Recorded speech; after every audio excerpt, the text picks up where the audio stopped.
ఆ కొన్ని రకాల ప్రాణాయామాలు ఒకసారి చెయ్యగలిగితే వచ్చే ఎనర్జీ విష్ణు సహస్రం చదివితే వస్తుంది. అది అతను రుజువు చేసి చూపించాడు. ఎలాగంటే విష్ణు సహస్రం చదువుతున్నప్పుడు మన లోపల వచ్చే ప్రకంపనలు, వైబ్రేషన్స్ అని ఇప్పుడు భాషలో మనం చెప్పగలిగితే, ఆ స్పందనల వల్ల మన నాడీ మండలానికి వచ్చేటువంటి పరిణామాలు, దానివల్ల శరీరంపై, మనస్సుపై దాని యొక్క ప్రభావం, మన సూక్ష్మదేహంపై ప్రభావం చాలా విశేషంగా ఉంటుంది. ముందుగా నిరోధ శరీరం అంటే రోగరహితమైన దేహం ప్రాప్తిస్తుంది. దాని తర్వాత శుద్ధమైన స్వస్థమైన చిత్తం అంటే ప్రశాంతమైన మనస్సు లభిస్తుంది. అప్పుడు మీకు భగవజ్ఞానం, భగవద్ అనుభూతులకు కూడా వెళ్ళగలరు. కానీ ముందు మామూలుగా మనం ఒక మ్యూజిక్ విన్నట్టు వింటాం, కానీ చెయ్యిగా మెడిటేట్ చేయగా ఈ ఫలితం ఉంటుంది. అందుకే విష్ణు సహస్రనామాలకే చెప్పాడు ధ్యాయం స్తువన్ నమస్యంశ్చ. పైగా చిన్నప్పటి నుంచి మీరు అలవాటు చేస్తే పిల్లలకి వాళ్ళ ఆరోగ్య విషయం మీరు భయపడక్కర్లేదు. అంత స్థితి ఉన్నది, దీనికి సందేహం లేదు అందులో. అయితే సాధన బలం బట్టి ఇవన్నీ ఉంటాయి. ముఖ్యంగా ఒక పెద్ద ఆయన, ప్రస్తుతం ఆయన యతీశ్వరుడుగా ఉన్నారు, ఉత్తరాదిలో ఉన్నారు, హిందీ అతను. ఆయన ఒక అనుభవాన్ని ఆయన ప్రవచనంలో చెప్తుంటే ఆశ్చర్యపోయాను. ఆయన చిన్నప్పటి నుంచి విష్ణు సహస్రం చదవడానికి అలవాటు. చిన్న పల్లెటూళ్ళలో ఉండేవారు. అలా చదువుతున్న ఆయనకి ఒక వయస్సు వచ్చినప్పటికీ, సుమారు 10-12 ఏళ్ళు వచ్చేటప్పటికి ఆయనకు ఒక స్వప్నంలో ఒక దర్శనమైంది. ఎవరు నువ్వు అంటే, ఆ తేజోమయమూర్తి నవ్వి, నువ్వు రోజు విష్ణు సహస్రం చదువుతావు కదా, అందుకు కనబడ్డాను అన్నాడు. ఇలాంటి ఉంటాయంటే చేసేవాళ్ళకి తెలుస్తాయి, అడిగేవాళ్ళకి తెలియదు. తెలుసుకోండి, ఇక్కడ ఎప్పుడైనా అనుభూతి చేసేవాళ్ళకి తెలుస్తుంది, అడిగేవాళ్ళకి తెలియదు. ఎప్పుడు గుర్తుపెట్టుకోవాలి ఇక్కడ. కనుక భగవంతుడు అనుభవానికి ఎవరికి వస్తాడు? ఉపాసకుడికి వస్తాడు, ప్రశ్నించేవాడికి రాడు. నేనైనా ఇండియాలో కూర్చుని అమెరికా లేదని వాదిస్తే ఏమిటి వస్తుంది? నేను బయలుదేరి ఇక్కడికి వస్తే నాకు అనుభూతికి వస్తుంది. కష్టపడాలి దేనికే. సరే, మహానుభావుడికి స్వప్నంలో సాక్షాత్కారమై ఒక మాట చెప్పాడు, నువ్వు నీ కుటుంబం రేపు మధ్యాహ్నం సరిగ్గా 1 గంట కల్లా ఊరు విడిచి వెళ్ళిపోండి, ఎందుకంటే ఊరు తగలబడిపోతుంది అన్నాడు. నేను పొద్దున్న లేచి అందరికీ చెప్పాడు, ఊరు తగలబడిపోతుందిట, మనం అందరం ఖాళీ చేసేద్దామని. అరే, నువ్వు నీ కళ, నీ పిచ్చి మాటలు మేము వినమన్నారు. వినరని తెలుసా కల్లో కనబడ్డ వాడికి. అందుకే నీ అంతా నువ్వు వెళ్ళరా అంటే ఊరందరికీ ఏదో మేలు చేద్దాం అనుకున్నాడు. వాళ్ళెవరు? రాము అని చెప్పారు. వెంటనే నేను మాత్రం తన కుటుంబాన్ని మాత్రం కంగారు పెట్టి బయలుదేరి తీశారు. కానీ వాళ్ళు ఊరు బయటకు వెళ్ళి నిజంగా మధ్యాహ్నం 1 గంట తర్వాత ఏం జరుగుతుందో చూద్దామని దూరం నుంచి చూశారు. ఆశ్చర్యకరంగా 1 గంట తర్వాత దగ్ధమైందండి ఊరంతా. అంటే అర్థం ఏంటి? కొన్ని సామూహిక కర్మలు అనుభవించక తప్పదు. కొందరు వ్యక్తిగతంగా కొన్ని బాధలు ఉంటే సమూహ బాధలు, కొందరు కలిసి ఒకేసారి మూకుమ్మడిగా మరణించడం, మూకుమ్మడిగా ప్రమాదాలకు గురి కావడం, అంటే గర్జన్మలో మూకుమ్మడిగా కలిసి ఏదో చేసి ఉంటారు. ఇలాంటి ఉంటుంటే ఏది ఊరికినే రాదు కదా. అలా వీళ్ళకి ఏదో ఉంది, కానీ ఇతరికి ఆ సమూహ పాపంలో భాగం ఉండేను. అందుకే అక్కడే పుట్టాడు, అక్కడే పెరిగాడు. కానీ ఇతను చేసినటువంటి ఆ విష్ణు సహస్రనామ ఆరాధన వల్ల ఇతనికి మాత్రం మినహాయింపు లభించింది. ఇతనికి ఇతన్ని ఆశ్రయించిన వారికి. మిగిలిన వాళ్ళు కర్మ చేత గట్టిగా బంధింపబడ్డారు, అందుకే చెప్పిన వెళ్ళలేదు వాళ్ళు. ఈయన మాత్రం బయటపడ్డాడు. అప్పటి నుంచి తనలో పరివర్తన జరిగి పూర్తిగా ఆధ్యాత్మిక సాధకుడిగా ఈ యతీశ్వరుడే మహాపీఠాధీశ్వరుడు కూడా అయ్యాడు ఆయన. ఇది విష్ణు సహస్రనామాలకు ఉన్నటువంటి మహిమ చెప్తూ అతడు చెప్పినటువంటి అందమైన అంశం. అంతేకాదు, కొద్ది కాలం క్రితం హైదరాబాద్లో జరిగిన సంఘటన, ఒక దంపతుల్లో భర్తకి తీవ్రమైన అనారోగ్యం చేసి హాస్పిటల్లో చేర్చారు. వాళ్ళ బృందంలో విష్ణు సహస్రనామ పారాయణ చేసేవాళ్ళు బృందం ఉన్నారు. అది ఊరికనే ప్యాంట్ షర్ట్లు వేసుకొని చదివేయడం అని కాకుండా పద్ధతిగా చేసేవాళ్ళు వాళ్ళందరూ కూడా. అంటే కూర్చోవడం, వస్త్రములు, అనుష్ఠానానికి తగ్గ వస్త్రములు ధరించడం, ఆచమనం చేసి కూర్చొని పద్ధతిగా పారాయణ చేసే బృందం అది. అలాంటి బృందం ఊరికనే కాలక్షేపాన్ని చదివేవాళ్ళు కాదండి. ఎందుకంటే అంత శక్తివంతమైన మంత్రం అన్నప్పుడు మనము శ్రద్ధగా చక్కగా దాన్ని అనుష్ఠించాలి. ఆ శ్రద్ధకి సంకేతం ఇవన్నీ కూడా. ఎందుకంటే మిడిలు వేసుకుని ఆలయాలకు వస్తున్న వాళ్ళకి నేను చెప్పినా అర్థం కాదు. దేనికి తగ్గట్టు దానికి ఉండాలి. అదేవిధంగా ఇక్కడ ఆరాధన చేసేటప్పుడు పద్ధతి ఉంటుంది. ఎప్పుడైతే అతడు అలాగా హాస్పిటల్లో ఉన్నాడో, వీళ్ళు హాస్పిటల్ యొక్క అనుమతి తీసుకుని మొత్తం ఆ విష్ణు సహస్రనామ బృందం వాళ్ళు కూర్చొని చేతులు విభూది పట్టుకుని విష్ణు సహస్రనామం మొత్తం చదివి అతనికి పెట్టి మిగిలిన పొట్లం కట్టి అతని తల కింద పెట్టారు. ఆశ్చర్యకరంగా అప్పటి నుంచి అతను కోలుకోవడం మొదలు పెట్టాడు. వైద్యులు కూడా ఆశ్చర్యపోయేటట్టు. వాళ్ళు చేసిన పని ఏంటంటే, విష్ణు సహస్రం ఒక శ్లోకం మొత్తం చదివి ఈ ఆర్తా విషణ్ణా శిథిలాశ్చ భీతా శ్లోకాన్ని దాంతో అనుసంధానం చేస్తూ మొత్తం కూడా చదివారు. దాని ప్రభావం అతను కోలుకోగలిగాడు, బ్రతికి బట్ట కట్టగలిగాడు. అంటే సాధన చేస్తే ఇది ఐహిక ఫలాలు. ఇప్పుడు నేను చెప్పడం ఇతర మతాల వాళ్ళు చేస్తుంటారు, మీకోసం ప్రే చేస్తాం ఆరోగ్యం లభిస్తుంది అని. నేను ఆ స్థాయిలో చెప్పట్లేదు. హిందూ మతం తప్పకుండా దానికంటే పై స్థాయి, అందులో సందేహం ఏం లేదు. కానీ ఈ స్థాయిలోనే ఉన్న వాళ్ళకి మనం పెద్ద పెద్ద స్థాయిలో వేదాంతాలు అవి చెప్తూ ఉంటే అసలు మతం నిలవదు. వీళ్ళు చెప్పేది మన దాంట్లో ఉంది, దానికి పై స్థాయి కూడా మన దాంట్లో ఉంది అని నేను చెప్పడం దీని యొక్క ఉద్దేశం. అదే మామూలుగా ఆరోగ్యం కలిగించేవి, దరిద్రాన్ని పోగొట్టేవి పరిస్థితులను భీష్ముడు వారు చెప్తున్నారు. ధర్మార్థి ప్రాప్నుయాత్ ధర్మం అర్థార్థి చార్థమాప్నుయాత్ కామాన్ అవాప్నుయాత్ కామీ ప్రజార్థి చాప్నుయాత్ ప్రజా అని చెప్తున్నాడు. అలాగే వేదాంతం కావాలంటే వేదాంతం వస్తుంది, ఏది కావాలంటే అది ఇవ్వగలిగే శక్తి నామానుకున్నది. పైగా ఈ నామం అంటే ఏదో పెద్దవాళ్ళంగా రామ రామ రామ కృష్ణ కృష్ణ కృష్ణ అనేయడం కాదండి. ఎప్పుడైనా ఒక్కసారి అందులో ఏముందో ఆలోచించండి, బీ సీరియస్. అందువల్ల మనం ఎందుకంటే మనకు ఫలితాలు రావట్లేదంటే మనకి దాని పట్ల సీరియస్నెస్ లేదు, సిన్సియారిటీ లేదు, అందుకే ఫలితాలు రావట్లేదు. అది కొంచెం పెట్టుకోగలిగితే అదే శ్రద్ధ, కాసింత శ్రద్ధ మీరు పెట్టగలిగితే ఎంత అద్భుతాన్ని సాధించవచ్చు. దానిపై దృఢ విశ్వాసం ఉండాలి, ప్రేమ ఉండాలి. అప్పుడు ఆ నామశక్తిని మీరు సంపూర్ణంగా పట్టుకోగలరు. ఈ పండు నేను మీకు ఇచ్చినప్పుడు ఏదోలా చేతిలో పట్టుకొని జారిపోతుంది, అదే చక్కగా పట్టుకున్నారనుకోండి నిలుస్తుంది. పండు పట్టుకోవాలన్నా కొంత అటెన్షన్ ఉండాలి.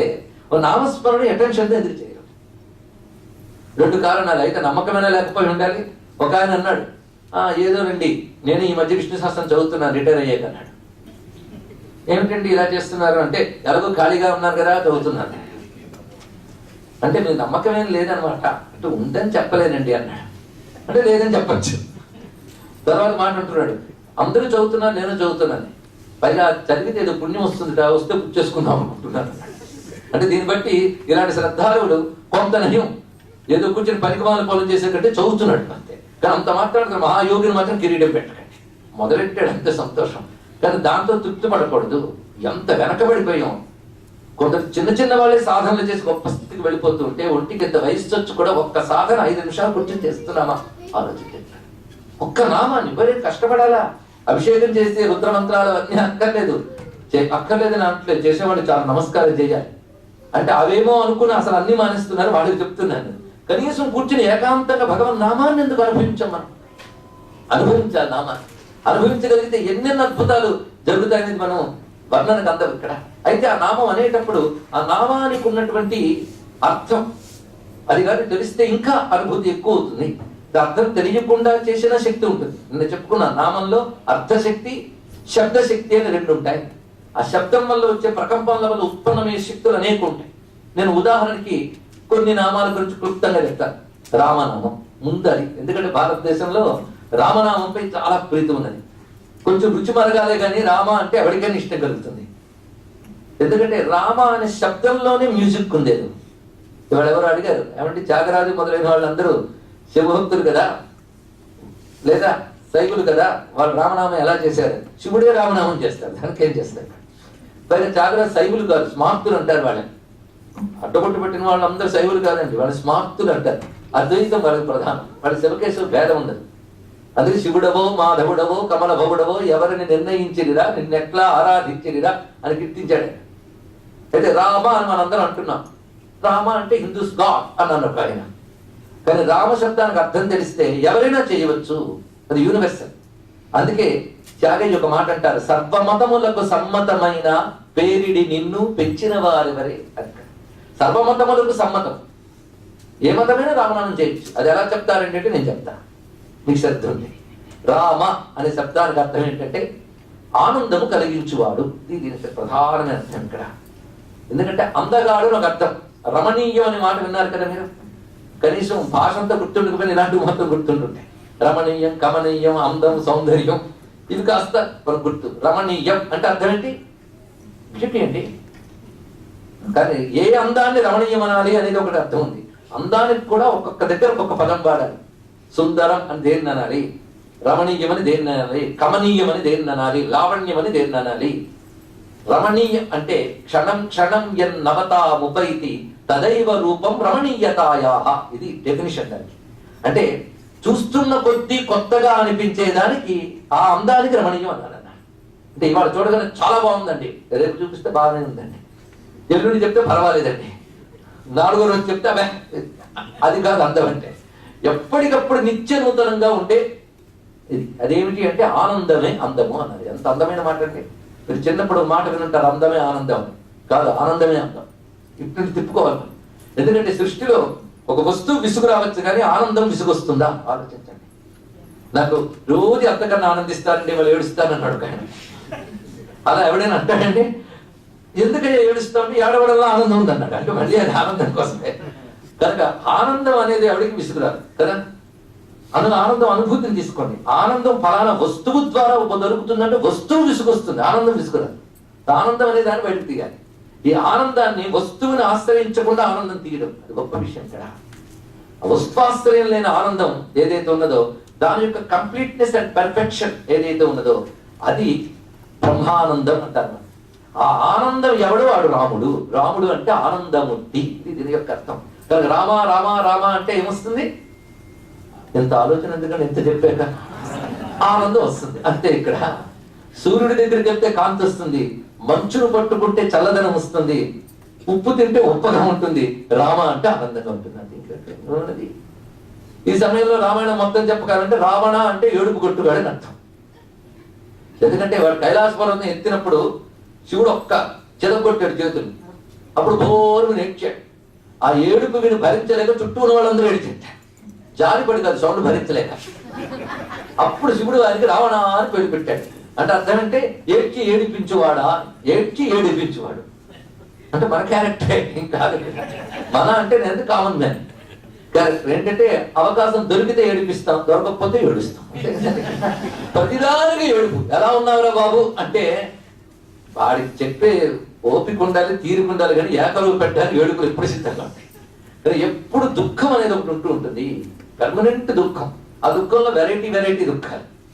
ఈ రకరకాల దుఃఖ స్వభావం అంతా పెడితే రావణ ఏడుపుగాడు, రామ ఆనంద స్వరూపం. ఇది తెలుసుకోండి. ఇక్కడ రాముడు రావణుని కొట్టాడు అంటే ఆనందం ఏడుపుని పోగొట్టి మిగిలిపోయింది. అదేనండి రామాయణం ఉంటాం మొత్తం కూడా క్లుప్తంగా చెప్పాలి. కనుక రామ రామ అంటే అర్థం ఏంటి? ఆనందం. కనుక రామ జపిస్తే ఆనందం వస్తుంది. కనుక కొంచెం నెగిటివ్ లిజనర్స్ ఉంటారు, వాళ్ళు పాజిటివ్ ఓపెన్ చేసినట్టు ప్రధానికి ఇలా చూస్తుంటారు, వాళ్ళకి బోల్డ్ అవుట్స్ వస్తాయి. రామ అంటే ఆనందం వస్తుంది కదా, నేను ఆనందం ఆనందం అంటాను, ఏమంటారు కావిడ. అందుకే నేను కేవలం మీనింగ్ కాకుండా సౌండ్ ఎనర్జీ గురించి చెప్పడం కోసం ఒక ఎగ్జాంపుల్ గా రామనామం తీసుకున్నాను. అలా నేను 1000 నామాలకి చెప్తే నాకు మీరు 1000 రోజులు ఇవ్వాలి. ఏం చేస్తాం? రామ ఎగ్జాంపుల్ కి తీసుకుంటే దీన్ని బట్టి మీరు అన్ని ఓహో చాలా ఉందన్నమాట అని నమస్కారం చేసుకున్న చాలు. రామ అంటే ఇప్పుడు ఏం చెప్పుకున్నా ఆనంద స్వరూపుడు. అయితే ఆనందం ఎలాంటిదంటే తన దగ్గర ఉండడమే కాదు, వాళ్ళకి ఇవ్వాలి అంతే కదా. వాడు ఆనందం ఉంటాడు కానీ చుట్టూ వాళ్ళని ఏడిపిస్తుంది, ఏం లాభం అంటే మళ్ళీ రావణాంశం కొంత ఉంటుంది. కనుక తాను ఆనందంగా ఉండడమే కాకుండా ఆనందాన్ని ఇవ్వాలి. ఎలాగంటే సూర్యుడు కాంతి స్వరూపుడు మాత్రమే కాకుండా కాంతిని ఇస్తాడు. అదేవిధంగా రాముడు ఆనందమూర్తే కాకుండా ఆనందాన్ని ఇస్తాడు. తన దగ్గర లేదు ఎవడివ్వగలండి. కనుక ఆయన ఆనందం, ఆయన స్వభావం, అది మనకి ప్రభావంగా అందిస్తాడు ఇక్కడ. కనుక రాముడు అంటే ఏమిటంటే మా త్యాగయ్య ఒక్క మాటలో చెప్పాడు, జగదానందకారక జయ జానకి ప్రాణనాయక. ఒక్క మాటలో రాముడు అంటే ఏంటి చెప్పాడు, జగదానందకారకుడు. ఒకరికి ఆనందం ఇవ్వడం ఇంకొకరికి ఇవ్వకపోవడం కాదు, జగదానందకారకుడు. ఎవరికైనా నదిలో ఎవరు మునిగినా దాహం తీరుస్తుంది, రాముడిని ఎవరు ఆశ్రయించిన ఆనందం పొందుతారు ఇక్కడ. అలాంటి ఆ రామలో కేవలం ఆనందం అనే కాకుండా శబ్దశక్తి ఎలా ఉందో చూద్దాం. రామ అన్నప్పుడు రా ఆ మ 3 వచ్చాయి. రా ఆ మ. రా అనేది ఇప్పుడు ఒక్కొక్క అక్షరంలో ఒక్కొక్క శక్తి దాగి ఉంటుంది అని మన శాస్త్రం చెప్తుంది. ఇక్కడ చూడండి, అనంతరం అక్షరం నాస్తి, నాస్తి మూలం అనూషధం. అందుకే మానవ జన్మ గొప్పదని ఎందుకు చెప్పారంటే ఇతర జంతువులకు అక్షరాలు పలకలేవు, సౌండ్స్ చేస్తుంటాయి. ఒక్క మానవుడు మాత్రమే అక్షరాలు పలకగలడు.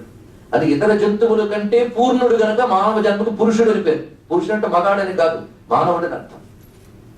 ఎందుకంటే ఇతర జంతువుల కంటే పూర్ణుడు, అంతేగాని నేను పరిపూర్ణుడు అనడానికి లేదు ఇక్కడ. ఇతర జంతువుల కంటే పూర్ణులు. కానీ ఇంత అద్భుతమైన దేహం దొరికాక దీనిలో ఉన్న అద్భుతాన్ని మనం రియలైజ్ చేసుకోలేకపోతే వేస్ట్. మళ్ళీ వెనక్కి వెళ్ళిపోతాం, క్రిమిగాను, కీటకంగాను, పురుగుగాను, జంతువుగాను. కానీ ఇది దొరికాక దీన్ని మనం పొందలేకపోతే ఇంకెందుకు, ఇక్కడే పొందాలి. కానీ మానవ జన్మకు మాత్రమే ప్రత్యేకమైన అక్షరాలను పలకగలగడం. దీనినే జంతువుకు లేదు. మీరు పరిశీలించండి.